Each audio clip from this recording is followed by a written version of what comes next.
إن الحمد لله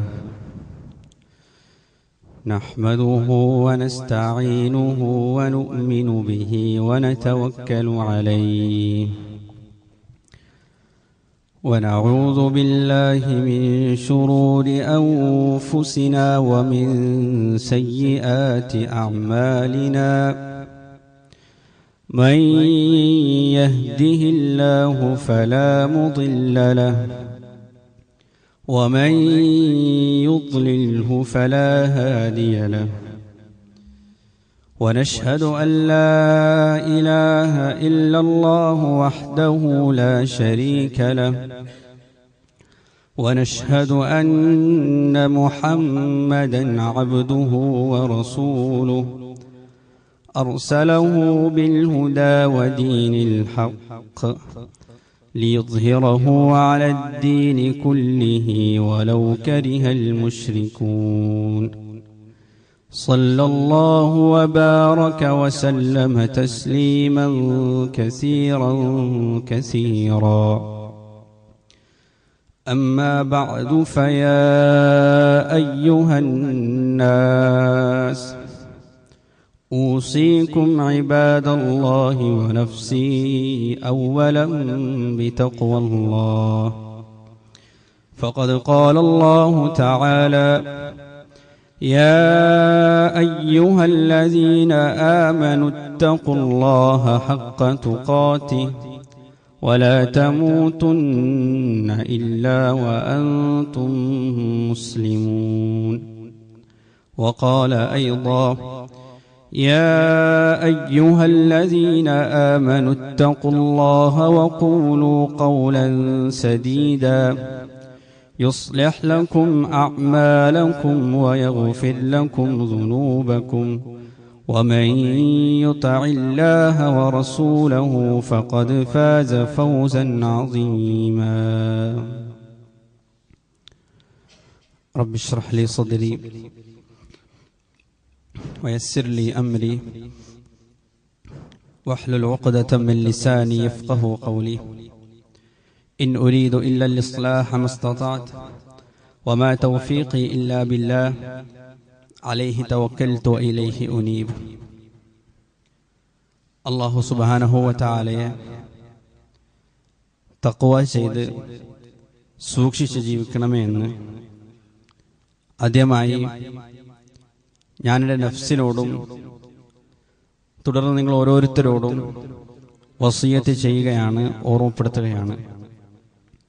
അല്ലാഹു സുബ്ഹാനഹു വ തആലയെ ജീവിതത്തിൻ്റെ നിഖില മേഖലകളിലും തഖ്വ ചെയ്ത് സൂക്ഷിച്ച് ജീവിക്കാൻ അവൻ നമ്മേവർക്കും തൗഫീഖ് നൽകി അനുഗ്രഹിക്കുമാറാകട്ടെ. അങ്ങനെ മുത്തഖികളുടെ കൂട്ടത്തിൽ സ്വർഗത്തിൽ ഏറ്റവും ഉന്നതമായ ദറജകൾ അവൻ നമുക്ക് സമ്മാനിക്കുമാറാകട്ടെ.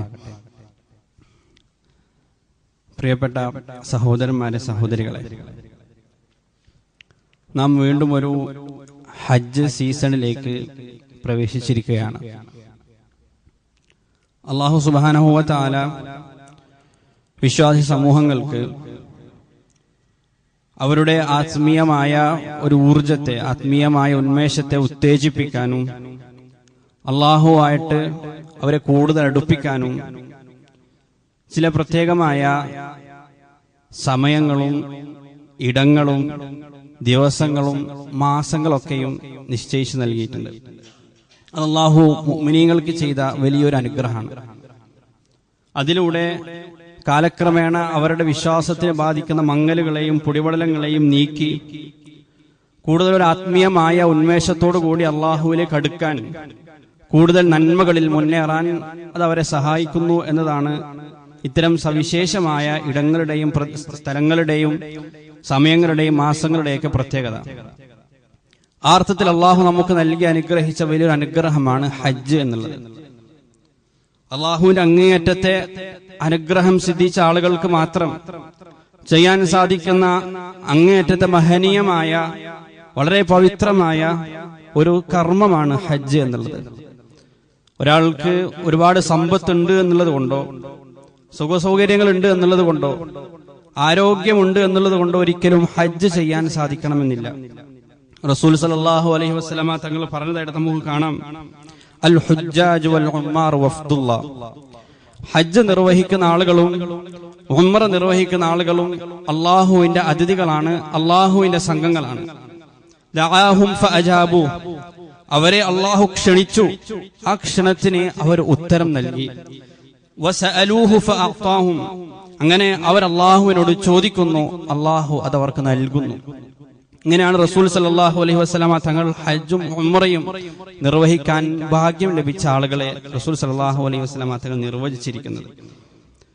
പലപ്പോഴും നമ്മുടെ ഒരു സമൂഹത്തിൽ ഹജ്ജ് എന്ന് പറയുമ്പോൾ തന്നെ അത് പ്രത്യേകമായ ചില അതിസമ്പന്നരായ ചില ആളുകൾ അവരുടെ വിശ്രമകാലത്ത് വിശ്രമ ജീവിതത്തിൽ ചെയ്യുന്ന എല്ലാ കാര്യങ്ങളും ജീവിതത്തിൽ ചെയ്തു കഴിഞ്ഞു, എല്ലാ ബാധ്യതകളും ഉത്തരവാദിത്തങ്ങളൊക്കെ കഴിഞ്ഞു, ഇനിയിപ്പോ ജീവിതത്തിൽ വല്ലതും ചെയ്യാനുണ്ടോ എന്ന് ആലോചിക്കുമ്പോൾ എന്നെങ്കിൽ പിന്നെ ഹജ്ജ് അങ്ങ് ചെയ്ത് കളയാം എന്ന രൂപേണ ചെയ്യുന്ന, ഒരുപാട് സമ്പത്ത് കുമിഞ്ഞുകൂടി ഇനി ഈ സമ്പത്ത് എന്ത് ചെയ്യണമെന്ന് അറിയാത്തൊരു ഘട്ടത്തിൽ ആ ഹജ്ജിന്റെ കടമയൊന്ന് പൂർത്തിയാക്കിയേക്കാം എന്ന മട്ടത്തിൽ ചെയ്യുന്ന ഒരു പ്രത്യേകമായ ചില വിഭാഗക്കാർക്ക് മാത്രം പറഞ്ഞിട്ടുള്ള ഒരു അമലാണ് എന്ന ഒരു പ്രതീതിയോടുകൂടിയാണ് പലപ്പോഴും ഹജ്ജിനെ നമ്മുടെ സമൂഹം വീക്ഷിക്കുന്നത് അല്ലെങ്കിൽ കാണുന്നത്, അർത്ഥത്തിലാണ് ഉൾക്കൊള്ളുന്നത്.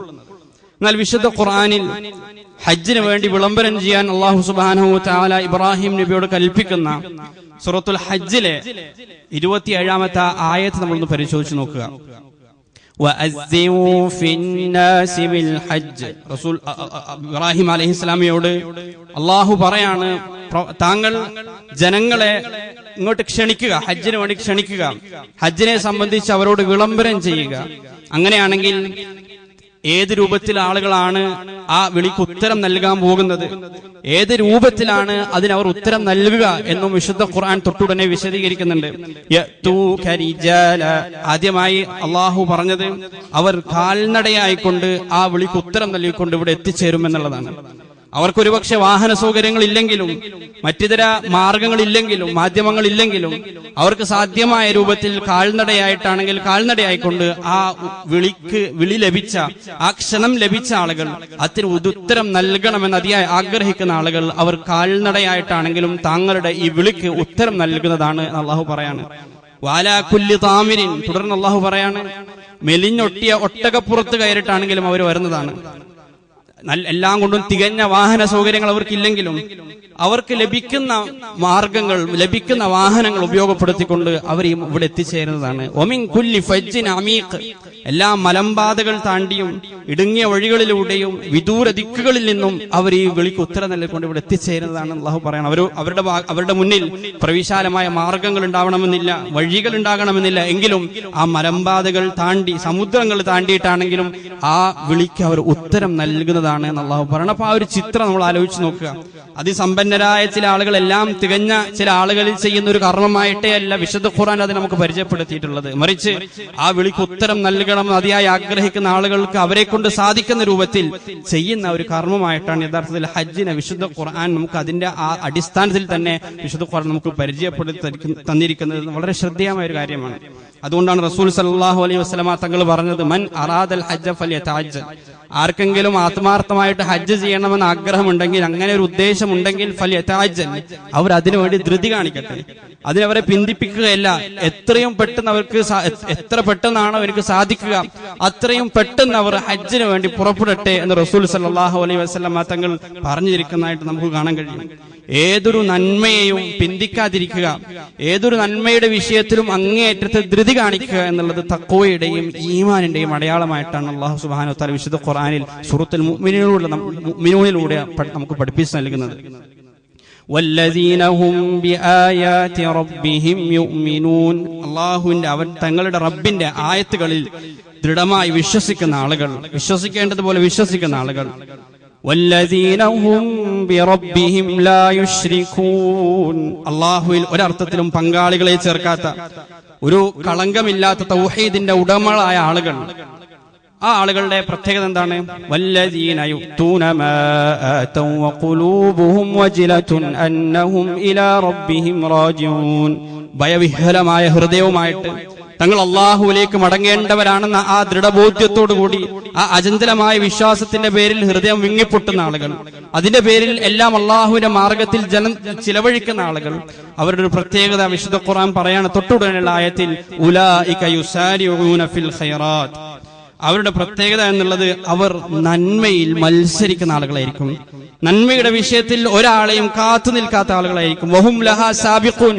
നന്മ ചെയ്യാനുള്ള അവസരങ്ങൾ എന്റെ കാൽക്കീഴിൽ വരട്ടെ എന്ന് പറയുന്നതിന് പകരം, എന്റെ വാതിൽക്കൽ വന്ന് ആ അവസരങ്ങൾ മുട്ടട്ടെ എന്ന് ചിന്തിക്കുന്നതിന് പകരം അതിനെ തേടിപ്പോകുന്ന ആളുകളാണ്. വഹും ലഹാ സാബിഖൂൻ. അതിനെ പിന്തുടർന്ന് അത് തേടിപ്പിടിക്കുന്ന ആളുകളായിരിക്കും മുത്തഖികളായ, യഥാർത്ഥത്തിൽ അള്ളാഹുവിൽ വിശ്വസിക്കുന്ന, അവന്റെ ആയത്തുകളിൽ വിശ്വസിക്കുന്ന, കളങ്കമില്ലാത്ത വളരെ പരിശുദ്ധമായ തൗഹീദിന്റെ ഉടമകളായിട്ടുള്ള ആളുകൾ എന്ന സൂറത്തുൽ മുഅ്മിനീനിലൂടെ അല്ലാഹു സുബ്ഹാനഹു വ തആല നമുക്ക് പഠിപ്പിച്ചു നൽകുകയാണ്. അതുകൊണ്ട് തന്നെ ഹജ്ജിന്റെ വിഷയത്തിൽ ഒരർത്ഥത്തിലുള്ള പിന്തിപ്പിക്കലും നമ്മുടെ ജീവിതത്തിൽ ഒരിക്കലും വന്നുകൂടാ.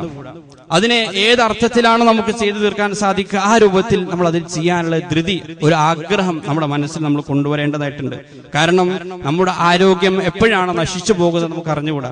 നമ്മുടെ ആരോഗ്യമോ നമ്മുടെ സമ്പത്തോ നമ്മുടെ ജീവനോ ഒന്നും നമ്മുടെ കൈകളിലില്ല. റസൂൽ സല്ലല്ലാഹു അലൈഹി വസല്ലം തങ്ങൾ പറഞ്ഞതുപോലെ ഈ കാര്യങ്ങളൊക്കെയും നഷ്ടപ്പെടുന്നതിന് മുന്നേ തന്നെ നിങ്ങൾ അത് പ്രയോജനപ്പെടുത്തുക, അതുകൊണ്ട് നിങ്ങൾ ഉപകാരമെടുക്കുക എന്ന് റസൂൽ സല്ലല്ലാഹു അലൈഹി വസല്ലം തങ്ങൾ പറഞ്ഞതായിട്ട് നമുക്ക് കാണാം. ഇസ്ലാമിക ലോകത്തോ ഇസ്ലാമിക പൈതൃകത്തിലോ ഇസ്ലാമിക പാരമ്പര്യത്തിലോ നമുക്ക് കാണാൻ കഴിയാത്തൊരു പ്രവണതയാണ് ഹജ്ജ് എന്നുള്ളത്. ജീവിത അവസാനത്തിൽ ചെയ്യേണ്ട ഒരു കർമ്മമാണ് എന്നുള്ളൊരു പ്രവണത, അങ്ങനെയുള്ളൊരു സങ്കല്പം പലപ്പോഴും നമ്മുടെ നാടുകളിൽ അങ്ങനെ ഒരു സങ്കല്പമാണ്. ഹജ്ജ് എന്ന് പറഞ്ഞാൽ അത് ജീവിതത്തിൽ ഏറ്റവും അവസാനത്തിൽ എല്ലാം കഴിഞ്ഞിട്ട് ചെയ്യേണ്ട ഒരു കർമ്മമാണ് എന്നൊരു പ്രവണത നമുക്ക് ഇസ്ലാമിക ചരിത്രത്തിൽ എവിടെയും അങ്ങനെ ഒരു മാതൃക നമുക്ക് കാണാൻ കഴിയില്ല. മറിച്ച് ഹജ്ജ് എന്നുള്ളത് ചുറുചുറുക്കോടുകൂടി ആ യുവത്വത്തിൽ തന്നെ ആരോഗ്യ ദൃഢഗാത്രരായിരിക്കുമ്പോൾ തന്നെ ചെയ്തു തീർക്കേണ്ട ഒരു കർമ്മമാണ്. യുവത്വത്തിൽ അങ്ങേറ്റം ആരോഗ്യവാന്മാരായിരിക്കെ ഹജ്ജ് ചെയ്യുന്നതിന് ഒരുപാട് പ്രയോജനങ്ങളുണ്ട്. അതിലേറ്റവും ഒന്നാമത്തെ പ്രയോജനം, ആ ഹജ്ജിന്റെ എല്ലാ കർമ്മങ്ങളും അതിന്റെ ഓജസ്സിലും തേജസ്സിലും തികവിലും മികവിലും നമുക്ക് ചെയ്തു തീർക്കാൻ കഴിയും എന്നത് തന്നെയാണ് അതിന്റെ ഒന്നാമത്തെ ഉപകാരം, പ്രയോജനം. രണ്ടാമതായി, നമുക്ക് ഹജ്ജിന് വേണ്ടി നമ്മുടെ വലിയൊരു സമ്പാദ്യം മാറ്റിവെക്കേണ്ടി വന്നാലും പിന്നീട് വീണ്ടും അത് സമ്പാദിക്കാനും നേടിയെടുക്കാനുമുള്ള ആരോഗ്യവും സമയവും നമ്മുടെ ജീവിതത്തിൽ വീണ്ടും ഉണ്ടാവും, നമ്മൾ യുവത്വത്തിൽ ചെയ്യുകയാണെങ്കിൽ. എന്നാൽ വാർദ്ധക്യത്തിലേക്ക് എത്തുമ്പോൾ വീണ്ടും സമ്പാദിക്കാനുള്ള പല മാർഗങ്ങളും അവസരങ്ങളൊക്കെ നമ്മുടെ മുന്നിൽ ഒതുങ്ങിക്കൊണ്ടേയിരിക്കും, അത് കുറഞ്ഞുകൊണ്ടേയിരിക്കും. അതുകൊണ്ട് യുവത്വത്തിൽ തന്നെയും ചെറിയ പ്രായത്തിൽ തന്നെയും ജീവിതത്തിന്റെ ഏറ്റവും നല്ല പ്രായത്തിൽ തന്നെയും ഹജ്ജ് ചെയ്യാൻ യുവാക്കളായ ആളുകൾ ശ്രദ്ധിക്കേണ്ടതായിട്ടുണ്ട്. അങ്ങനെ ഒരു നിയത്ത് അവർ മനസ്സിൽ വെക്കേണ്ടതായിട്ടുണ്ട്. ഇന്ന് മാത്രവുമല്ല, ഹജ്ജിനെ നമ്മുടെ ജീവിതത്തിൽ പിന്തിപ്പിച്ച് വെക്കുന്നതിലൂടെ നമ്മുടെ ജീവിതത്തിലേക്ക് നേരത്തെ വന്നെത്തേണ്ടിയിരുന്ന പല നന്മകളെയും നമ്മൾ പിന്തിപ്പിച്ച് വെക്കുകയാണ്. ഹജ്ജിലൂടെ ഒരാൾക്ക് ജീവിതത്തിൽ വന്നു ചേരുന്ന ഒരുപാട് നന്മകളുണ്ട്. ഹജ്ജിലൂടെ ഒരാൾക്ക് നേടിയെടുക്കാൻ സാധിക്കുന്ന ഒരുപാട് അനുഗ്രഹങ്ങളുണ്ട്. അതൊക്കെയും വേണ്ടെന്ന് വെക്കുകയാണ് യഥാർത്ഥത്തിൽ ഹജ്ജ് പിന്തിപ്പിക്കുന്നതിലൂടെ നമ്മൾ ചെയ്യുന്നത്. റസൂൽ സല്ലല്ലാഹു അലൈഹി വസല്ലം തങ്ങൾ പറഞ്ഞല്ലോ, അൽ ഹജ്ജു അറഫ എന്ന് റസൂൽ സല്ലല്ലാഹു അലൈഹി വസല്ലം പറയുന്നുണ്ട്. ഹജ്ജ് എന്ന് പറഞ്ഞാൽ അറഫയാണ്. അറഫയിൽ നമ്മൾ ചെയ്യുന്ന പ്രവൃത്തി എന്താണെന്ന് നോക്കിക്കഴിഞ്ഞാൽ അറഫയിൽ പ്രാർത്ഥനയാണ്. അറഫയിൽ വിശ്വാസികൾ ചെയ്യുന്ന ഏറ്റവും വലിയ അമല് എന്നുള്ളത് അള്ളാഹുവിനോട് തങ്ങളുടെ സങ്കടങ്ങളും തങ്ങളുടെ ആവശ്യങ്ങളും ചോദിച്ച് വാങ്ങിക്കൊണ്ടിരിക്കുക എന്നുള്ളതാണ്. അപ്പോ യുവാക്കളായിരിക്കുമ്പോഴാണ് യഥാർത്ഥത്തിൽ നമുക്ക് ഏറ്റവും കൂടുതൽ ആഗ്രഹങ്ങൾ ഉണ്ടാവുക. ഏറ്റവും നല്ലൊരു കുടുംബ ജീവിതം നമ്മൾ ആഗ്രഹിക്കും, ഏറ്റവും സാലിഹ്യങ്ങളായ സന്താനങ്ങൾ നമ്മൾ ആഗ്രഹിക്കും, ഹലാലായ റിസ്ക് നമ്മൾ ആഗ്രഹിക്കും, ആരോഗ്യപൂർണമായ ജീവിതം നമ്മൾ ആഗ്രഹിക്കും. ഇത്തരത്തിലുള്ള പല ആഗ്രഹങ്ങളും ഏറ്റവും കൂടുതൽ ആളുകൾക്ക് ഉണ്ടാവുക അവരുടെ ഏറ്റവും നല്ല പ്രായത്തിലാണ്. അപ്പൊ ഇതൊക്കെയും ചോദിച്ചു വാങ്ങാനുള്ള ഏറ്റവും നല്ലൊരു അവസരമാണ് യഥാർത്ഥത്തിൽ ജീവിതത്തിന്റെ അവസാനത്തിലേക്ക് അത് വെക്കുന്നതിലൂടെ. ജീവിതത്തിന്റെ അവസാനം എപ്പോഴാണ് നമുക്ക് അറിയില്ല എന്നത് മറ്റൊരു വശം. ജീവിതത്തിന്റെ ഏറ്റവും അവസാനത്തിലേക്ക് അത് പിന്തിപ്പിക്കുന്നതിലൂടെ ഇത്തരം നന്മകളൊക്കെയും നമ്മൾ യഥാർത്ഥത്തിൽ നമ്മുടെ ജീവിതത്തിൽ വേണ്ടെന്ന് വെക്കുകയാണ് ചെയ്യുന്നത്. മാത്രവുമല്ല, പണ്ഡിതർ പറയുന്ന മറ്റൊരു കാര്യമുണ്ട്. ഹജ്ജിന്റെ കർമ്മങ്ങൾ എന്ന് പറയുന്നത് ആരാധന മാത്രമല്ല, അതിന് ആരാധനാ കർമ്മങ്ങൾ മാത്രമല്ല, നമ്മുടെ ജീവിതം അതിലൂടെ വിവിധ അർത്ഥത്തിൽ സ്വാധീനിക്കപ്പെടേണ്ടതായിട്ടുണ്ട്. നമ്മുടെ വ്യക്തി ജീവിതവും നമ്മുടെ സാമ്പത്തിക ജീവിതവും നമ്മുടെ സാമൂഹിക ജീവിതമൊക്കെയും ഹജ്ജിലൂടെ സ്വാധീനിക്കപ്പെടേണ്ട ചില കാര്യങ്ങളാണ്.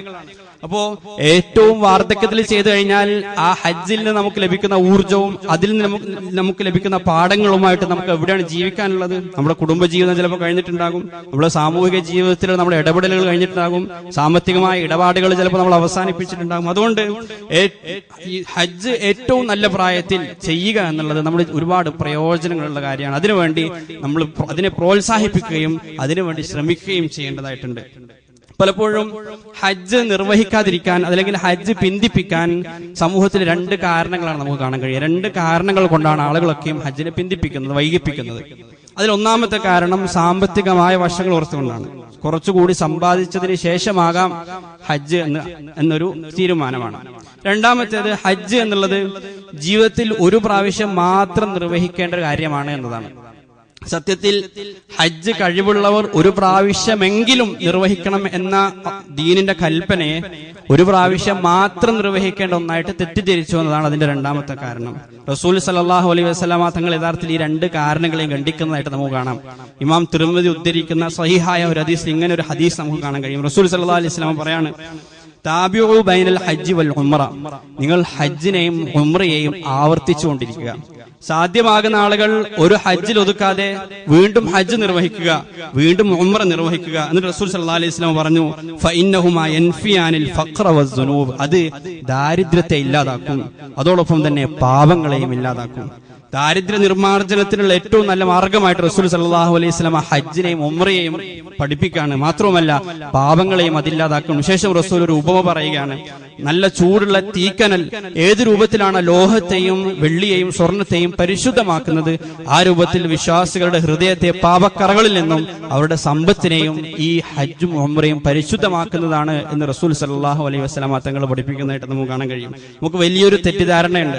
ഹജ്ജ് എന്ന് പറഞ്ഞാൽ അത് ഒന്നിലധികം ചെയ്യുന്ന ആളുകൾ അല്ലെങ്കിൽ ഉംറകൾ ഒന്നിലധികം ആവർത്തിച്ച് ചെയ്യുന്ന ആളുകൾ അവർ വലിയ ഇസ്രാഫാണ് ചെയ്യുന്നത്, അവർ അവരുടെ സമ്പത്ത് പാഴാക്കുകയാണ് എന്നൊക്കെയുള്ള വലിയൊരു തെറ്റിദ്ധാരണ നമുക്കിടയിലുണ്ട്. എന്നാൽ നമ്മൾ മനസ്സിലാക്കേണ്ടത് റസൂൽ സല്ലല്ലാഹു അലൈഹി വസല്ലം തങ്ങൾ ജീവിതത്തിൽ 4 ഉംറകൾ നിർവഹിച്ചിട്ടുണ്ട്. റസൂൽ സല്ലല്ലാഹു അലൈഹി വസല്ലം തങ്ങൾ ജീവിതത്തിൽ 4 ഉംറകൾ നിർവഹിച്ചതായിട്ട് നമുക്ക് കാണാൻ കഴിയും. ഹിജ്റ 6-ാം വർഷം റസൂൽ സല്ലല്ലാഹു അലൈഹി വസല്ലം തങ്ങൾ ഉംറയ്ക്ക് വേണ്ടി പുറപ്പെട്ടു, ഇഹ്റാമിൽ പ്രവേശിച്ചു. പക്ഷേ മക്ക മുശ്രിക്കീങ്ങൾ അതിനെ അനുവദിച്ചില്ല.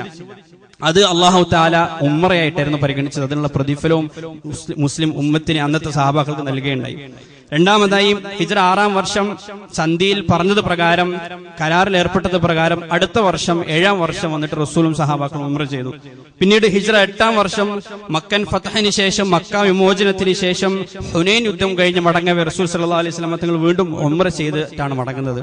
ഏറ്റവും അവസാനമായിട്ട് റസൂലിന്റെ ഹജ്ജിന്റെ സന്ദർഭത്തിൽ ഹിജ്റ 10-ാം വർഷം റസൂൽ സല്ലല്ലാഹു അലൈഹി വസല്ലം വീണ്ടും ഉംറ നിർവഹിച്ചു. അങ്ങനെ 4 ഉംറകളാണ് റസൂൽ സല്ലല്ലാഹു അലൈഹി വസല്ലം തങ്ങളുടെ ജീവിതത്തിൽ റസൂൽ സല്ലല്ലാഹു അലൈഹി വസല്ലം നിർവഹിച്ചിട്ടുള്ളത്. ഇനി ഹജ്ജിന്റെ വിഷയത്തിലാകട്ടെ റസൂലിന് എല്ലാം കൊണ്ടും സൗകര്യപ്പെട്ടത് ഹിജ്റ 10-ാം വർഷമുള്ള ഹജ്ജായിരുന്നു. ആ ഹജ്ജിന് ശേഷം റസൂൽ സല്ലല്ലാഹു അലൈഹി വസല്ലം തങ്ങൾ 3 മാസക്കാലം പോലും ജീവിക്കുന്നില്ല. 83 ദിവസങ്ങൾക്ക് ശേഷം റസൂൽ സല്ലല്ലാഹു അലൈഹി വസല്ലം ഈ ലോകത്തോട് വിട പറഞ്ഞു. ഹിജ്റ 9-ാം വർഷം റസൂൽ സല്ലല്ലാഹു അലൈഹി വസല്ലമക്ക് സൗകര്യപ്പെട്ടിട്ടില്ലെങ്കിലും റസൂൽ അബൂബക്കർ റളിയല്ലാഹു അൻഹുവിന്റെ നേതൃത്വത്തിൽ മുസ്ലിം സംഘത്തെ ഹജ്ജിന് വേണ്ടി നിയോഗിക്കുന്നതായിട്ട് നമുക്ക് കാണാം.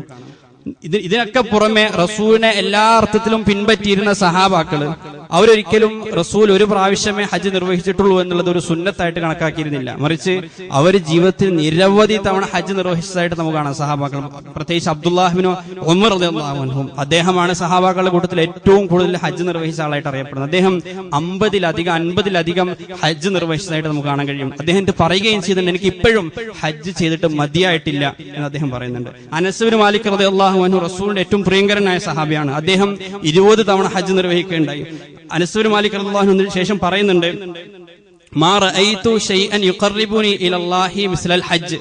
ഹജ്ജിനോളം അള്ളാഹുവിനൊക്കെ എന്നെ അടുപ്പിക്കുന്ന മറ്റൊരു പ്രവൃത്തിയുമുണ്ട് എന്ന് ഞാൻ മനസ്സിലാക്കുന്നില്ല എന്ന് അനസ് ഇബ്നു മാലിക് റളിയല്ലാഹു അൻഹു പറയാണ്. ഉസ്മാൻ ഇബ്നു അഫ്ഫാൻ റളിയല്ലാഹു അൻഹു ഹജ്ജിന് വേണ്ടി ഏറ്റവും കൂടുതൽ സമ്പത്ത് ചിലവഴിച്ച ആളായിരുന്നു ഉസ്മാൻ ഇബ്നു അഫ്ഫാൻ റളിയല്ലാഹു അൻഹു. അദ്ദേഹം 10 തവണ ജീവിതത്തിൽ ഹജ്ജ് നിർവഹിക്കുന്നുണ്ട്. അബ്ദുല്ലാഹിബ്നു അബ്ബാസ് റളിയല്ലാഹു അൻഹു നിരവധി തവണ ഹജ്ജ് നിർവഹിച്ച ആളാണ്. മാത്രവുമല്ല ഒരുപാട് ഹജ്ജ് നിർവഹിക്കാൻ താബീഈങ്ങളായ ആളുകളെ പ്രേരിപ്പിച്ച ഒരു സഹാബി കൂടിയാണ് അബ്ദുല്ലാഹിബ്നു അബ്ബാസ് റളിയല്ലാഹു അൻഹു. അബൂ ഗാലിബ് എന്ന് പറയുന്ന മഹാനായ ഒരു താബിഈ പറയുന്നുണ്ട്, അദ്ദേഹത്തെ അബ്ദുല്ലാഹിബ്നു അബ്ബാസ് റളിയല്ലാഹു അൻഹു ഹജ്ജ് ചെയ്യാൻ വേണ്ടി ആവർത്തിച്ച് ബൈത്തുൽ ഹറാമിലേക്ക് യാത്ര ചെയ്യാൻ വേണ്ടി അദ്ദേഹത്തെ പ്രേരിപ്പിച്ചുകൊണ്ട് ഉപദേശിച്ച ഒരു കഥ അബൂ ഗാലിബ് റഹിമഹുല്ലാ പറയുന്നുണ്ട്. താബിഈങ്ങളിലും പ്രമുഖരായ പല ആളുകളും താഊസ് റഹിമഹുല്ലയെ പോലെ, സഈദ് ഇബ്നുൽ മുസയ്യിബ് റഹിമഹുല്ലയെ പോലെ, അതാ ഇബ്നു റബാഹ് റഹിമഹുല്ലയെ പോലുള്ള ആളുകൾ 40 വട്ടം ഹജ്ജ് ചെയ്ത ആളുകളുടെ ഗണത്തിൽപ്പെട്ട ആളുകളാണ്. ഈ രൂപത്തിൽ ഹജ്ജ് എന്നുള്ളത് അതിമഹത്തായ ഒരു കർമ്മമായിട്ട് ആളുകളൊക്കെ മനസ്സിലാക്കിയിട്ടുണ്ടായിരുന്നു. ഇത് അവർക്ക് യാതൊരു പണിയും ഇല്ലാത്തത് കൊണ്ടോ യാതൊരു സാമ്പത്തികമായിട്ടുള്ള യാതൊരു ത്യാഗവും അവിടെ ഇല്ലാത്തത് കൊണ്ടോ അല്ല, ശാരീരികമായ ത്യാഗം ഇല്ലാത്തത് കൊണ്ടോ അല്ല, അതിന്റെ ശ്രേഷ്ഠത അവർ മനസ്സിലാക്കി എന്ന് വേണം നമ്മൾ ഇതിൽ നിന്നൊക്കെയും മനസ്സിലാക്കേണ്ടതായിട്ട്. ഹജ്ജ് ചെയ്യാനുള്ള ഭാഗ്യം ലഭിക്കാൻ ഏറ്റവും ആദ്യമായിട്ട് വേണ്ടത് സമ്പത്തും സൗകര്യമല്ല, നിഷ്കളങ്കമായ ആഗ്രഹമാണ്. നിഷ്കളങ്കമായിട്ട് ഹജ്ജിന് വേണ്ടി നമ്മൾ ആഗ്രഹിക്കേണ്ടതുണ്ട്, അതിനെ സ്വപ്നം കാണേണ്ടതുണ്ട്, അതിനുവേണ്ടി പ്രയത്നിക്കേണ്ടതുണ്ട്. ആ ഒരു സ്വപ്നം, ആ ഒരു ആഗ്രഹം മനസ്സിലിട്ട് നമ്മൾ താലോലിക്കേണ്ടതുണ്ട്. അപ്പോഴാണ് അള്ളാഹു നമുക്ക് ഹജ്ജിനുള്ള മാർഗങ്ങൾ തുറന്നു തരിക. യാതൊരു വിധത്തിലുള്ള സാമ്പത്തിക സൗകര്യങ്ങൾ ഇല്ലാഞ്ഞിട്ടും സാമ്പത്തിക മികവില്ലാഞ്ഞിട്ടും ഹജ്ജിന് വേണ്ടി ഹജ്ജ് ചെയ്യാൻ ഭാഗ്യം ലഭിച്ച നിരവധി ആളുകളെ നമ്മൾ ജീവിതത്തിൽ നമുക്ക് ജീവിച്ചിരിക്കുന്ന ഉദാഹരണങ്ങൾ കാണാൻ കഴിയും. അവരുടെ ആ ആഗ്രഹത്തിന് പുറത്ത്, അവരുടെ ആ നിയ്യത്തിന്റെ പേരിൽ അള്ളാഹു അവർക്ക് ആ സൗകര്യങ്ങൾ തുറന്നു കൊടുക്കണം. ഇന്ന് ജീവിച്ചിരിക്കുന്ന വലിയൊരു പണ്ഡിതനായിരുന്ന USA-ൽ ഇന്ന് ജീവിച്ചിരിക്കുന്ന വലിയൊരു പണ്ഡിതൻ, വലിയ ഇസ്ലാമിക പണ്ഡിതൻ, അദ്ദേഹത്തിന്റെ ഒരു അനുഭവം പങ്കുവെക്കുന്നുണ്ട്. അദ്ദേഹം പറയാണ്, അദ്ദേഹം സയ്യിദ് എന്ന് പറയുന്ന ഒരു വ്യക്തി ഒരു ഹോസ്പിറ്റലിൽ ജോലി ചെയ്ത്, അമേരിക്കയിൽ ഹോസ്പിറ്റലിൽ ജോലി ചെയ്യുന്ന ഒരു സാധാരണക്കാരനായ ഒരു വ്യക്തിയാണ്. അദ്ദേഹത്തിന്റെ ഹജ്ജിന്റെ ഒരു കഥ അദ്ദേഹം വിവരിക്കുന്നുണ്ട്. അദ്ദേഹം പറയാണ്, ഈ സയ്യിദ് എന്ന് പറയുന്ന ഈ വ്യക്തി ഒരുപാട് വർഷക്കാലം ഹജ്ജിന് വേണ്ടി ആഗ്രഹിച്ചു. പക്ഷേ അദ്ദേഹത്തിന്റെ ബാധ്യതകൾ കാരണം അദ്ദേഹത്തിന് ഹജ്ജ് നിർവഹിക്കാൻ സാധിച്ചില്ല. അങ്ങനെ അദ്ദേഹം എല്ലാ മാസവും ചെറിയൊരു സമ്പത്ത് അദ്ദേഹത്തിന് കഴിയുന്ന രൂപത്തിൽ ഹജ്ജിന് വേണ്ടി മാറ്റിവെച്ചു. അങ്ങനെ ഒരുപാട് വർഷങ്ങൾ കഴിഞ്ഞപ്പോൾ ഹജ്ജ് ചെയ്യാൻ പാകമായ രൂപത്തിലുള്ള ഒരു സമ്പത്ത് അദ്ദേഹത്തിന്റെ കൈകളിലേക്ക് വന്നു. അങ്ങനെ അതുമായി അദ്ദേഹം ഹജ്ജിന്റെ ഏജൻസിയിലേക്ക് യാത്ര ചെയ്യുന്ന ആ യാത്ര മധ്യേ അദ്ദേഹം ഹോസ്പിറ്റലിൽ ജോലി ചെയ്യുന്ന ഒരു വ്യക്തിയാണ്, ഒരു ഫിസിക്കൽ തെറാപ്പിസ്റ്റ് ആണ്. അദ്ദേഹം അവിടെ ചെന്ന് ഒരു ആവശ്യത്തിന് ഹോസ്പിറ്റലിൽ കയറിയപ്പോൾ അദ്ദേഹം കാലങ്ങളായിട്ട് ശുശ്രൂഷിച്ചുകൊണ്ടിരുന്ന ഒരു വ്യക്തി, ഒരു കുട്ടിയും ആ കുട്ടിയുടെ മാതാവിനെയും കാണാണ്. അവരോടുള്ള സംസാരത്തിനിടയിൽ അദ്ദേഹം മനസ്സിലാക്കുകയാണ്, ഇവര് വലിയ കടബാധിതരാണ്, കുട്ടിയുടെ ചികിത്സ ഇനി മുന്നോട്ട് കൊണ്ടുപോകാൻ കഴിയാതെ കുടുങ്ങിക്കിടക്കാണ്. അങ്ങനെ അദ്ദേഹം ഹോസ്പിറ്റലുമായി സംസാരിച്ചപ്പോൾ അവർക്ക് ഏകദേശം $5000 അവിടെ കടമുണ്ട്. അത് കാരണം അവരിവിടെ ചികിത്സ നിർത്തി പോകാൻ പോവാണെന്ന് അറിയുകയുണ്ടായി. ഇദ്ദേഹത്തിന്റെ കയ്യിലാകട്ടെ വർഷങ്ങളായിട്ട് അദ്ദേഹം സ്വരൂപിച്ചു കൂട്ടിയ $6000 ഉണ്ടായിരുന്നു. ശേഷം ഇദ്ദേഹം വളരെ രഹസ്യമായിട്ട് ആ ഹോസ്പിറ്റൽ അധികൃതർക്ക് ഈ $6000 കൈമാറാണ്. എന്നിട്ട് പറയാണ്, അദ്ദേഹത്തിന്റെ ആ ചികിത്സ, ആ കടം നിങ്ങൾ തീർക്കുക, അതോടൊപ്പം തന്നെ ഇനി ഭാവി ചികിത്സയ്ക്കുള്ള $1000 കൂടി ഞാൻ നൽകുകയാണെന്ന് പറഞ്ഞ് അദ്ദേഹം അവിടെ നിന്ന് പോവാണ്. ശേഷം ഇദ്ദേഹം പറയുന്നുണ്ട്, ഞാൻ തിരിച്ചു പോകുന്ന സമയത്ത് അങ്ങേയറ്റത്തെ മാനസിക ഒരു ക്ലേശവുമായിട്ട്, വിഷമവുമായിട്ടാണ് ഞാൻ തിരിഞ്ഞു നടക്കുന്നത്. കാരണം എന്റെ വർഷങ്ങളായിട്ടുള്ള സ്വപ്നമാണ് ഇവിടെ അവസാനിച്ചിരിക്കുന്നത്. അന്ന് രാത്രി ഉറങ്ങുന്ന സമയത്ത് ഞാൻ തവാഫ് ചെയ്യുന്നതായിട്ട് സ്വപ്നം കണ്ടു. ആ സമയത്ത് ആ തവാഫിൽ എന്നോട് ആളുകളൊക്കെ വന്ന് എനിക്ക് ആശംസകൾ അറിയിക്കുകയാണ്, ഹജ്ജ് മബ്രൂർ, ഹജ്ജ് മബ്രൂർ എന്ന് പറഞ്ഞ ആളുകൾക്ക് എന്നെ ആശംസിച്ചുകൊണ്ടിരിക്കുകയാണ്. അങ്ങനെ പിറ്റേന്ന് രാവിലെ ഞാൻ ഉണർത്തപ്പോൾ എനിക്കത് ഭയങ്കര ആശ്വാസമായി.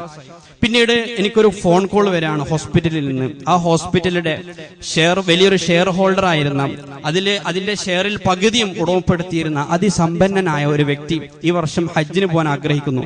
അദ്ദേഹം എവിടെ യാത്ര ചെയ്യുമ്പോഴും അദ്ദേഹത്തിന്റെ കൂടെ കൂട്ടുമായിരുന്ന അദ്ദേഹത്തിന്റെ ഫിസിക്കൽ ട്രെയിനർക്ക് പക്ഷേ ഇപ്രാവശ്യം ചില ആരോഗ്യ പ്രശ്നങ്ങളാൽ കൂടെ വരാൻ സാധിക്കുകയില്ല. അതുകൊണ്ട് താങ്കൾക്ക് അദ്ദേഹത്തെ അസിസ്റ്റ് ചെയ്യാൻ സാധിക്കുമോ എന്ന് ചോദിച്ചുകൊണ്ട് ഒരു ഫോൺ കോൾ വരാണ്. അദ്ദേഹം അങ്ങേറ്റത്തെ ആഹ്ലാദത്തോട് അത് ഏറ്റെടുത്തു. അദ്ദേഹത്തിന് സൗജന്യമായിട്ട് അതേ വർഷം തന്നെ ഹജ്ജ് ചെയ്യാനുള്ള ഒരു ഭാഗ്യം ലഭിച്ചു.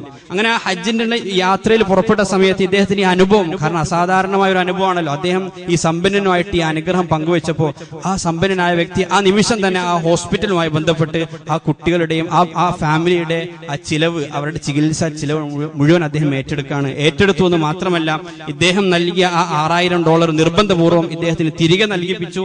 അതുകൂടാഞ്ഞിട്ട് അവിടെ ഈ അർത്ഥത്തിലുള്ള പാവങ്ങളായ ആളുകൾക്ക് വേണ്ടിയുള്ള ഒരു ചികിത്സാ സഹായ സംവിധാനവും ആ സമ്പന്നനായ വ്യക്തി ആ ഹോസ്പിറ്റൽ തുടങ്ങുകയും ചെയ്യും. നമ്മൾ മനസ്സിലാക്കേണ്ടത്, ഒരു വ്യക്തി നിഷ്കളങ്കമായിട്ടൊരു കാര്യം ആഗ്രഹിക്കും. നോക്കുക, റസൂൽ സല്ലല്ലാഹു അലൈഹി വസല്ലം പറഞ്ഞത് എത്ര സത്യമാണെന്ന് നോക്കുക. അത് ദാരിദ്ര്യ നിർമ്മാർജ്ജനത്തിലുള്ള ഒരു മാർഗമാണ് ഹജ്ജ് എന്ന് പറഞ്ഞത് എത്ര സത്യമാണെന്ന് നോക്കുക. ഒരു പാവപ്പെട്ട വ്യക്തി വളരെ നിഷ്കളങ്കമായിട്ട് ഹജ്ജിന് വേണ്ടി ആഗ്രഹിച്ചപ്പോൾ ഒരിക്കലും ഒരാളുടെ സമ്പത്ത് അവിടെ പാഴായില്ല എന്ന് മാത്രമല്ല, അതിലൂടെ വലിയ പ്രയോജനങ്ങളാണ് ഉമ്മത്തിലുണ്ടായിട്ടുള്ളത്, സമൂഹത്തിലുണ്ടായിട്ടുള്ളത്. ഈ രൂപത്തിൽ വളരെ വളരെ നിഷ്കളങ്കമായിട്ട് നമ്മൾ ഹജ്ജിന് വേണ്ടി ആഗ്രഹിക്കാൻ കഴിയേണ്ടതുണ്ട്. ഹജ്ജിന് വേണ്ടി ആഗ്രഹിക്കാതിരിക്കുക എന്നത് തന്നെ വലിയൊരു ബാധകമാണ്, വലിയൊരു തെറ്റാണ് യഥാർത്ഥത്തിൽ. അള്ളാഹുവിന്റെ ദർബാറിൽ ഇഹ്റാമിലായിക്കൊണ്ട് അവന്റെ അതിഥിയായി പോകാൻ ആഗ്രഹിക്കാതിരിക്കുക എന്നുള്ളത്, എന്തും ചോദിച്ചാൽ ലഭിക്കുന്ന ആ അവസരങ്ങളെ വേണ്ടെന്ന് വെക്കുക എന്നുള്ളത്, അതിനെ സ്വപ്നം കാണാതിരിക്കുക എന്നുള്ളത് തന്നെ വലിയ നന്ദികേടാണ്. വമൻ കഫറ, ഹജ്ജിനെ പറ്റി അള്ളാഹു ഉടനെ പറഞ്ഞത്, ഹജ്ജ് നിർബന്ധമായിട്ടുള്ള ആളുകൾ ഹജ്ജ് ചെയ്യുക എന്ന് പറഞ്ഞ തൊട്ടുടനെ പടച്ചവൻ പറഞ്ഞത് വമൻ കഫറ, എന്നാൽ ആരെങ്കിലും നന്ദികേട് കാണിക്കുകയാണെങ്കിൽ, ആ ഹജ്ജിനെ വേണ്ടെന്ന് വെക്കുകയാണെങ്കിൽ ഫഇന്നല്ലാഹ ഗനിയുൻ അനിൽ ആലമീൻ, അള്ളാഹുവിന് നിങ്ങളുടെ ഒരാളുടെയും ഒരു പ്രവൃത്തി ആവശ്യമില്ല, ഇതൊക്കെ നിങ്ങൾക്ക് വേണ്ടിയിട്ടുള്ളതാണ് എന്നതാണ്. ഹജ്ജിന് വേണ്ടി നിയത്ത് വെക്കുമ്പോൾ നമ്മൾ മനസ്സിലാക്കേണ്ടത് ജീവിതത്തിൽ ചെയ്തു തീർക്കാനുള്ള കുറെ കടമകളുടെ കൂട്ടത്തിലുള്ള ഒരു കടമ കൂടി നിർവഹിക്കുക എന്ന രൂപത്തിലായിരിക്കും നമ്മൾ ഹജ്ജിനെ കാണേണ്ടത്. മറിച്ച് നമ്മുടെ ജീവിതത്തെ മാറ്റിമറിക്കുന്ന, നമുക്കൊരു പുതിയ ജീവിതം സമ്മാനിക്കുന്ന, നമ്മുടെ റബ്ബുമായിട്ട് ഇന്നേ വരെ നമുക്ക് ലഭിച്ചിട്ടില്ലാത്തൊരു സാമീപ്യം നമുക്ക് കരസ്ഥമാക്കാൻ നമ്മെ സഹായിക്കുന്ന ഒരു കർമ്മമായിട്ട്, സൽക്കർമ്മമായിട്ട് തന്നെ അതിമഹത്തരമായ ഒരു കാര്യമായിട്ട് നമ്മൾ ഹജ്ജിനെ കാണേണ്ടതുണ്ട്. അംർ ബിൻ ആസ് റളിയല്ലാഹു അൻഹു അദ്ദേഹം ഇസ്ലാം സ്വീകരിക്കുന്ന ഒരു രംഗം വിവരിക്കുന്നുണ്ട്. അദ്ദേഹം മുസ്ലിം ആവാൻ തീരുമാനിച്ച് റസൂൽ സല്ലല്ലാഹു അലൈഹി വസല്ലം തങ്ങളുടെ അടുക്കിലേക്ക് വന്നു. അങ്ങനെ ബയ്യാത്ത് ചെയ്യാൻ കൈ നീട്ടിയ സന്ദർഭത്തിൽ അദ്ദേഹം പെട്ടെന്ന് അദ്ദേഹത്തിന്റെ കൈ തിരിച്ചു വലിച്ചു. ഇത് കണ്ടപ്പോൾ റസൂൽ സല്ലല്ലാഹു അലൈഹി വസല്ലം ചോദിച്ചു, മാ ബാലുക യാ അംർ, നിനക്ക് എന്താണ് ഉമറെ പറ്റിയതെന്ന് ചോദിക്കാണ്. അംർ ബിൻ ആസ് റളിയല്ലാഹു അൻഹു അദ്ദേഹം ഇസ്ലാമിനോടും റസൂലിനോടൊക്കെ അങ്ങേറ്റത്തെ ശത്രുത പുലർത്തി ജീവിച്ചിരുന്ന ആളായിരുന്നു. അങ്ങനെ അദ്ദേഹം പറഞ്ഞു, റസൂലെ, എനിക്ക് ഇസ്ലാം സത്യമാണെന്ന് ബോധ്യപ്പെട്ടിട്ടുണ്ട്, ഞാനിപ്പോ മുസ്ലിം ആകാനാണ് വന്നത്, പക്ഷെ ഒരു നിബന്ധനയുണ്ട്. ആ നിബന്ധന പൂർത്തീകരിച്ചെങ്കിൽ മാത്രമേ ഞാൻ ഇസ്ലാമിലേക്ക് വരികയുള്ളൂ. റസൂൽ അതെന്താണെന്ന് ചോദിച്ചപ്പോൾ അദ്ദേഹം പറഞ്ഞു, എന്റെ കഴിഞ്ഞുപോയ പാവങ്ങളൊക്കെ പൊറുക്കപ്പെടണം. ആ ഒരു ഉറപ്പ് നൽകുമെങ്കിൽ മാത്രമേ ഞാൻ ഇവിടെ ഇസ്ലാം സ്വീകരിക്കുകയുള്ളൂ. ആ സമയത്ത് റസൂൽ സല്ലല്ലാഹു അലൈഹി വസല്ലം തങ്ങൾ അദ്ദേഹത്തോട് ചോദിച്ചു, ഓ അംറേ, ഒരാൾ മുസ്ലിം ആയി കഴിഞ്ഞാൽ, അതല്ലെങ്കിൽ ഒരാൾ ഹിജ്റ ചെയ്തു കഴിഞ്ഞാൽ, അതല്ലെങ്കിൽ ഒരാൾ ഹജ്ജ് ചെയ്തു കഴിഞ്ഞാൽ അയാളുടെ പൂർവ്വ പാപങ്ങളൊക്കെയും അള്ളാഹു അവർക്ക് പുറത്തു കൊടുക്കും എന്ന് നിനക്കറിയില്ലേ അമ്രെ എന്ന് തിരിച്ച് റസൂൽ സല്ലല്ലാഹു അലൈഹി വസല്ലം ചോദിക്കാം. നമ്മൾ മനസ്സിലാക്കേണ്ടത് റസൂൽ സല്ലല്ലാഹു അലൈഹി വസല്ലം തങ്ങളുടെ ഹജ്ജിനെ സമീകരിച്ചിരിക്കുന്നത്, ഹജ്ജിനെ തുലനം ചെയ്തിരിക്കുന്നത് ഒരു അവിശ്വാസി വിശ്വാസിയാകുന്നതിനോടാണ്. ഒരു അവിശ്വാസി വിശ്വാസിയായി കഴിഞ്ഞാൽ അയാളുടെ സ്ഥാനം അള്ളാഹുവിന്റെ അടുക്കൽ എത്രയാണ്? ഒരു അവിശ്വാസി വിശ്വാസിയായി കഴിഞ്ഞാൽ ഒരിക്കലും അയാളുടെ ജീവിതം അവിശ്വാസിയായിരുന്ന രൂപത്തിലായിരിക്കില്ല. അടിമുടി അയാളുടെ ജീവിതത്തിൽ മാറ്റങ്ങൾ ഉണ്ടാകും. ഒരു അവിശ്വാസിയോട്, ഒരു പുതുവിശ്വാസിയായ ആളോട് അയാളുടെ ജീവിതത്തിൽ ഏറ്റവും നല്ല ദിനം ഏതായിരുന്നു ചോദിച്ചാൽ അവർ പറയുക, ഞാൻ ഇസ്ലാമിലേക്ക് വന്ന ദിവസമായിരുന്നു എന്നായിരിക്കും. അപ്പൊ ആ രൂപത്തിൽ യഥാർത്ഥത്തിൽ മബ്റൂറായ ഹജ്ജ് ചെയ്യുന്ന ആളുകളെ സംബന്ധിച്ചിടത്തോളം അവരുടെ ജീവിതത്തിൽ ഏറ്റവും നല്ല നിമിഷം ഏതാണെന്ന് ചോദിച്ചാൽ അത് അവർക്ക് ഹജ്ജ് ചെയ്ത ആ ദിനങ്ങളായിട്ട് മാറേണ്ടതുണ്ട്. അവരുടെ ഹജ്ജിനെ സംബന്ധിച്ച് അവരുടെ ഓർമ്മകളായിട്ട് മാറേണ്ടതുണ്ട്. ഒരു അവിശ്വാസി വിശ്വാസിയായി മാറുമ്പോൾ എത്ര പരിശുദ്ധനായിട്ട് അവർ മാറുമോ ആ രൂപത്തിൽ ഒരു ഹജ്ജ് ചെയ്യാത്ത വ്യക്തി ഹജ്ജ് ചെയ്തതോടുകൂടി അള്ളാഹുവിന്റെ അടുക്കൽ അങ്ങേറ്റത്തെ പവിത്രതയുള്ള പരിശുദ്ധനായ പരിശുദ്ധ ഹൃദയത്തിന്റെ ഉടമയായിട്ട് അവർ മാറുകയാണ്. ആ അർത്ഥത്തിൽ മാറാൻ നമുക്ക് സാധിക്കേണ്ടതുണ്ട്. ഒരു ഹദീസ് കൂടി പറഞ്ഞിട്ട് ഖുത്ബ അവസാനിപ്പിക്കാം.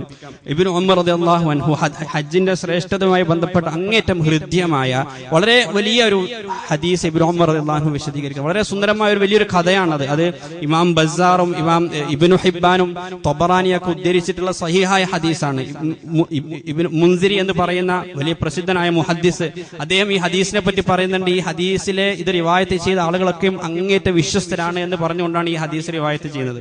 അപ്പൊ അങ്ങേറ്റം വിശ്വാസയോഗ്യമായ ഒരു ഹദീസാണ് എന്ന് പറയാൻ വേണ്ടിയാണ് അത് സൂചിപ്പിച്ചത്. ആ സുദീർഘമായ ഹദീസിന് രത്ന ചുരുക്കം എന്നുള്ളത് റസൂൽ സല്ലല്ലാഹു അലൈഹി വസല്ലം തങ്ങൾ ഹജ്ജിന്റെ വേളയിൽ ഇങ്ങനെ ഇരിക്കുന്ന സമയത്ത്, മിനായിൽ ഇരിക്കുന്ന സമയത്ത് ഇബ്നു ഉമർ റളിയല്ലാഹു അൻഹു പറയാണ്, രണ്ടാളുകൾ റസൂൽ സല്ലല്ലാഹു അലൈഹി വസല്ലം അടുക്കലേക്ക് ചില ചോദ്യങ്ങൾ ചോദിക്കാൻ വേണ്ടി വന്നു. അവര് ചോദിക്കാൻ ഉദ്ദേശിച്ചത് ഹജ്ജുമായി ബന്ധപ്പെട്ട ചില കർമ്മങ്ങളുടെ പ്രതിഫലങ്ങളെ സംബന്ധിച്ചായിരുന്നു. ഹജ്ജുമായി ബന്ധപ്പെട്ട് ചെയ്യുമ്പോൾ എന്താണ് ഞങ്ങൾക്ക് ലഭിക്കുക എന്നറിയാൻ ആഗ്രഹിച്ചുകൊണ്ടായിരുന്നു അവർ വന്നത്. സഹാബാക്കൾ പലപ്പോഴും അവർ ചെയ്യുന്ന കർമ്മങ്ങളിലൂടെ എനിക്ക് എന്ത് ലഭിക്കുമെന്ന് അറിയാൻ ആഗ്രഹിച്ചിരുന്നു. അതിന്റെ കാരണം അത് അവർക്ക് കൂടുതൽ ആ നന്മ ചെയ്യാൻ അവർക്ക് അത് പ്രചോദനമായിട്ട് മാറും എന്നുള്ളത് കൊണ്ടായിരുന്നു. അങ്ങനെ റസൂൽ സല്ലല്ലാഹു അലൈഹി വസല്ലമയോട് അവരെ ചോദിക്കാൻ ആഗ്രഹിച്ചിരുന്നത് 8 കാര്യങ്ങളായിരുന്നു. ആ 8 കാര്യങ്ങൾക്കും ഹജ്ജുമായി ബന്ധപ്പെട്ട 8 കാര്യങ്ങൾക്കുമുള്ള പ്രതിഫലം റസൂൽ സല്ലല്ലാഹു അലൈഹി വസല്ലം എണ്ണി അവർക്ക് പറഞ്ഞു കൊടുക്കണം. ഏറ്റവും ആദ്യമായിട്ട് റസൂൽ സല്ലല്ലാഹു അലൈഹി വസല്ലം പറഞ്ഞു കൊടുത്തു, നിങ്ങൾ ഹജ്ജിന് വേണ്ടി വീട്ടിൽ നിന്ന് പുറപ്പെടുന്ന സമയത്ത് നിങ്ങളുടെ മൃഗം ആ ബൈത്തുൽ ഹറാമിലേക്ക് എത്തുന്നത് വരെ എത്ര കാലടിയാണോ വെക്കുന്നത്, ആ ഓരോ കാലടിക്കും പകരമായിട്ട് ഒരു നന്മ അള്ളാഹു നിങ്ങൾക്ക് രേഖപ്പെടുത്തുകയും ഒരു തിന്മ അള്ളാഹു നിങ്ങൾക്ക് മായ്ച്ചു കളയുകയും ചെയ്യുന്നതാണ്. എന്ന് പറഞ്ഞാൽ എത്രമാത്രം വിദൂരതയിൽ നിന്ന് വരുന്നോ അത്രമാത്രം നന്മ നിങ്ങൾക്ക് അധികം ലഭിക്കുകയും തിന്മ നിങ്ങൾക്ക് നിങ്ങളിൽ നിന്ന് മായ്ക്കപ്പെടുകയും ചെയ്യുന്നതാണ്. ശേഷം റസൂൽ സല്ലല്ലാഹു അലൈഹി വസല്ലം തവാഫിന് ശേഷമുള്ള 2 റക്അത്തിന്റെ പ്രതിഫലവും സഫാ മർവക്കിടയിൽ സഅയ് ചെയ്യുന്നതിന്റെ പ്രതിഫലവും അവർക്ക് വിശദീകരിച്ചു കൊടുക്കും. വളരെ വിശദമായ ഹദീസാണ്, വളരെ ചുരുക്കി പറയാണ്. അതിൽ റസൂൽ സല്ലല്ലാഹു അലൈഹി വസല്ലം അവരോട് പറഞ്ഞു, 70 അടിമകളെ മോചിപ്പിക്കുന്നതിന് പകരമായിട്ടുള്ള പ്രതിഫലമാണ് നിങ്ങൾക്ക് ആ സഅയിലൂടെ ലഭിക്കുക എന്ന് റസൂൽ സല്ലല്ലാഹു അലൈഹി വസല്ലം തങ്ങൾ പറയാം. അടിമമോചനം എന്നുള്ളത് അങ്ങേയറ്റം പവിത്രമായ, അങ്ങേയറ്റം വളരെ അള്ളാഹുവിന്റെ അടുക്കൽ കനമുള്ള ഒരു പ്രവൃത്തിയാണ്. അപ്പൊ അങ്ങനെയുള്ള 70 അടിമകളെ മോചിപ്പിച്ചതിന്റെ പ്രതിഫലം നിങ്ങൾക്ക് ലഭിക്കുമെന്ന് റസൂൽ സല്ലല്ലാഹു അലൈഹി വസല്ലം അറിയിക്കാണ്. അത് കഴിഞ്ഞിട്ട് അറഫയിൽ നിൽക്കുമ്പോൾ നിങ്ങൾ പ്രതിഫലത്തെ പറ്റി അള്ളാഹുവിന്റെ റസൂൽ അവർക്ക് പറഞ്ഞു കൊടുക്കുകയാണ്. അറഫയിൽ നിൽക്കുമ്പോൾ അള്ളാഹു അറഫയിൽ നിൽക്കുന്ന ആളുകളെ നോക്കിക്കൊണ്ട് മാലാഖമാരോട് പെരുമ പറയും അത്ര, നോക്കൂ എന്റെ അടിയാറുകൾ ഈ ലോകത്തിന്റെ വിവിധ ഭാഗത്ത് നിന്ന് ഇവിടെ വന്നിരിക്കുന്നു, എന്റെ സ്വർഗത്തെ ആഗ്രഹിച്ചുകൊണ്ട്, എന്റെ സ്വർഗത്തിനാണ് അവർ ചോദിച്ചുകൊണ്ടിരിക്കുന്നത് എന്ന് അള്ളാഹു പറയും അത്ര മലക്കുകളോട്. ശേഷം ഈ അറഫയിൽ കൂടിയിരിക്കുന്ന ആളുകളോട് അള്ളാഹു പറയുമത്തെ, അഫീദു മഗ്ഫൂറൻ ലക്കും, നിങ്ങൾ പിന്തിരിഞ്ഞു പോയിക്കൊള്ളൂ, നിങ്ങൾക്കെല്ലാം ഇതാ പൊറുക്കപ്പെട്ടിരിക്കുന്നു, പാപമുക്തരായിക്കൊണ്ട് നിങ്ങൾ ഇവിടുന്ന് പിന്തിരിഞ്ഞു പോവുക. നിങ്ങളുടെ പാപങ്ങൾ അത് മണൽത്തരികളോളം ഉണ്ടെങ്കിലും, അത് സമുദ്ര തിരമാലകളിലെ കുമിളകളോളം ഉണ്ടെങ്കിലും അതൊന്നും പ്രശ്നമല്ല, നിങ്ങൾക്കെല്ലാം അള്ളാഹു ഇതാ ഈ പാപങ്ങളൊക്കെയും പൊറുക്കപ്പെട്ടിരിക്കും. ഇത് സ്വീകാര്യമായ ഹജ്ജിനെ പറ്റിയാണ് നമ്മൾ പറയുന്നത്. ഹലാലായ സമ്പത്ത് ഉപയോഗിച്ച് യാതൊരു വിധത്തിലുള്ള ബാധ്യതകളും ഇല്ലാതെ മനുഷ്യരോടുള്ള കടമകളൊക്കെ പൂർത്തീകരിച്ചുകൊണ്ട് ചെയ്യുന്ന ഹജ്ജിനെ സംബന്ധിച്ചാണ് റസൂൽ സല്ലല്ലാഹു അലൈഹി വസല്ലം തങ്ങൾ ഈ പറയുന്നത്. ശേഷം പറഞ്ഞു, നിങ്ങൾ ജംറയിൽ കല്ലെറിയുന്ന സമയത്ത് ഓരോ കല്ലിനും പകരമായിട്ട് നിങ്ങളുടെ ഒരു വൻ പാപം അള്ളാഹു പൊറുക്കുന്നതാണ്. ശേഷം ബലിയറക്കുന്നതിനെ പറ്റി റസൂൽ പറഞ്ഞു, അതിന്റെ പ്രതിഫലം അള്ളാഹു പറഞ്ഞു തന്നിട്ടില്ല, അത് അള്ളാഹുവിന്റെ അടുക്കൽ അള്ളാഹു രഹസ്യമാക്കി വെച്ചിരിക്കുകയാണ്. ഒരുപക്ഷെ അത് അത്രമാത്രം വലിയ പ്രതിഫലമായിരിക്കും, നമുക്ക് പറഞ്ഞാൽ മനസ്സിലാകാത്ത വലിയ പ്രതിഫലമായതുകൊണ്ടായിരിക്കാം. ശേഷം മുടി കളയുമ്പോഴുള്ള പ്രതിഫലം അള്ളാഹുവിന്റെ റസൂൽ പറഞ്ഞു കൊടുത്തു, ഓരോ മുടിക്കും പകരമായിട്ട് ഒരു നന്മ രേഖപ്പെടുത്തപ്പെടും, ഒരു തിന്മ മായ്ച്ചു കളയപ്പെടും. അങ്ങനെ അവസാനം ഹജ്ജിന് നിർബന്ധമായിട്ടുള്ള തവാഫ് ചെയ്യുന്ന സന്ദർഭത്തിൽ അവരിൽ യാതൊരുവിധ പാപക്കറകളും അവശേഷിക്കാത്തവരായി അവര് തവാഫ് ചെയ്യുന്നതായിരിക്കുമെന്ന് റസൂൽ സല്ലല്ലാഹു അലൈഹി വസല്ലം തങ്ങൾ പറയാണ്. ആ സമയത്ത് അവരിലേക്ക് ഒരു മലക്ക് വരും, എന്നിട്ട് അവരുടെ തോളിൽ തട്ടിക്കൊണ്ട് പറയും അത്രേ, ഇനി നിങ്ങളുടെ ഭാവിയെ കുറിച്ച് നിങ്ങൾ ആലോചിക്കുക, നിങ്ങളിനി ഭാവിയെ കുറിച്ച് ആലോചിച്ച് നിങ്ങൾ വിഷമിച്ചാൽ മതി. ഫഖദ് ഗുഫിറ ലക മാ അല്ലാഹ്, നിനക്ക് കഴിഞ്ഞു പോയതൊക്കെയും അള്ളാഹു പുറത്തു വന്നിരിക്കുന്നു, നിങ്ങളുടെ കഴിഞ്ഞു പോയതൊക്കെ അള്ളാഹു തീർത്തിരിക്കുന്നു, ഇനി നിങ്ങൾ അതിനെപ്പറ്റി ഭയപ്പെടേണ്ടതില്ല, ഇനി വരാനിരിക്കുന്നതിനെ പറ്റി നിങ്ങൾ ഓർത്താൽ മതി, അതിന് നിങ്ങൾ സൂക്ഷിക്കുക എന്ന് മലക്ക് അവരോട് സന്തോഷ വാർത്ത അറിയിക്കും അത്ര അള്ളാഹു സുബ്ഹാനഹു വ തആല. ആ സന്തോഷ വാർത്ത ലഭിക്കുന്ന ഹാജിമാരായിട്ട് ഈ വർഷം നമ്മളിൽ നിന്ന് ഹജ്ജിന് പോകുന്ന ആളുകളുടെ ഹജ്ജ് അവരെ മാറ്റുമാറാകട്ടെ. അത്തരത്തിലുള്ള മബ്റൂറായ അള്ളാഹു സ്വീകരിക്കുന്ന റസൂൽ സല്ലല്ലാഹു അലൈഹി വസല്ലം തങ്ങൾ പറഞ്ഞ ഈ ശ്രേഷ്ഠതകളൊക്കെ ലഭിക്കുന്ന ഹജ്ജ് നിർവഹിക്കാൻ അള്ളാഹു നമുക്ക് ഓരോരുത്തർക്കും തൗഫീഖ് നൽകി അനുഗ്രഹിക്കുമാറാകട്ടെ. ഹജ്ജിലൂടെ ജീവിതം മാറുന്ന, പടച്ചവനിലേക്ക് അടുക്കുന്ന, യഥാർത്ഥ ദീന് മനസ്സിലാക്കുന്ന ആളുകളാക്കി അള്ളാഹു നാം ഏവരെയും മാറ്റുമാറാകട്ടെ.